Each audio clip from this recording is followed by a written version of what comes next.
going, guys? Today I got a great video for you. We're going to make a shoe rack together. It's a simple, easy project that anyone could make with materials you get from your local home center. In the project, I've used things like a joiner and a planer to make my wood more square. You don't have to do that. You can make it as simple as you want for this project, and it'll come out just about the same. Either way, guys, let's start the video. We're going to start by marking the boards for the planer and the joiner. I write down what each side is for on the board. From there, it's off to the joiner, where we make our first edges square. The next step is the planer, where we continue making our board square and adjust for final thickness.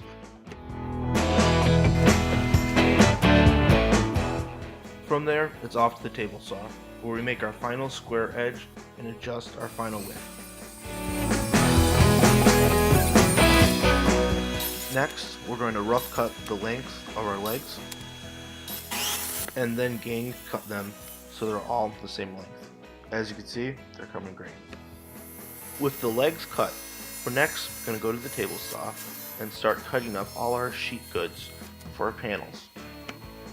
This project requires 3 panels, 2 oak veneered and 1 MDF. Here's all the pieces we've cut up to this point. To start assembly, we next need to cut a 1-inch piece of 3/4 inch plywood.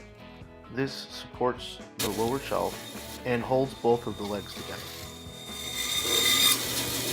With all furniture making, perfection is always in the details, and for that reason, even little parts like this, you have to measure out the space near your holes.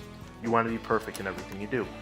From there, we're going to countersink the holes, and then lightly go over them with sandpaper to remove any of the wood burrs. Next, we're going to use some 1-inch wood screws to attach the supports to the legs. If we sanded the inside of the legs after assembly, it would be difficult, so I'm taking care of that now. With the leg assemblies complete, we're next going to focus on the lower shelf by making cutouts for each of the legs. To increase the support of the lower shelf, I'm putting a pocket hole screw in each corner.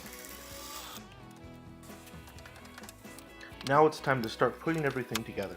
I used a couple Irwin clamps as an extra set of hands here. As you can see, they worked out great.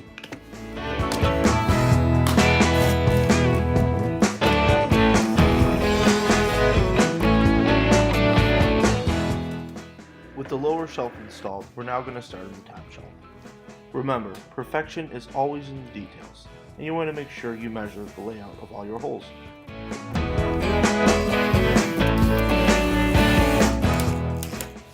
As you can see, the project's coming along and is nice and sturdy. Next, we're going to start trimming in the sides of the lower shelf.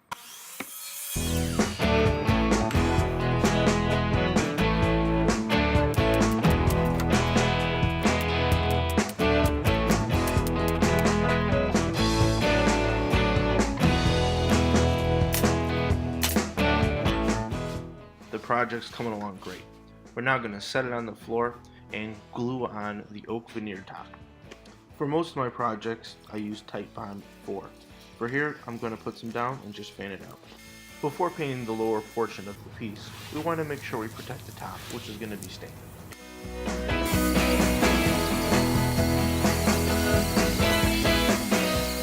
Here I'm spraying on the white paint.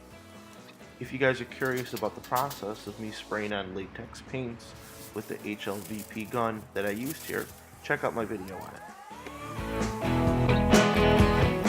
With the lower half of the piece now done, we can focus on the top. All we have to do is simply trim it in. I use some scrap mahogany I land around the shop for this.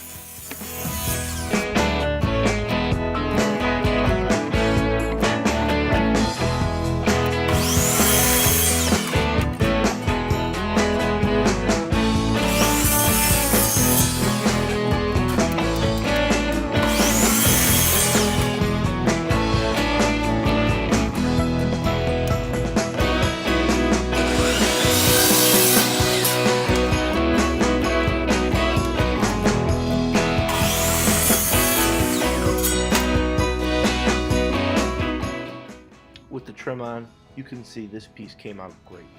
Next, we're going to do some sanding and just prep it for stain.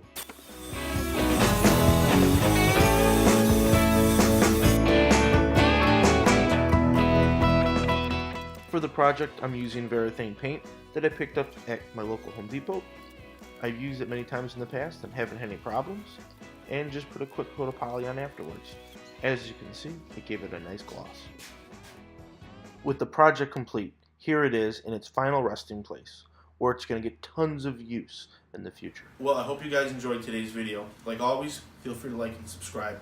If you have any ideas for videos you want to see me make, feel free to put down in the comments below. Have a great day, and I'll see you guys in the shop.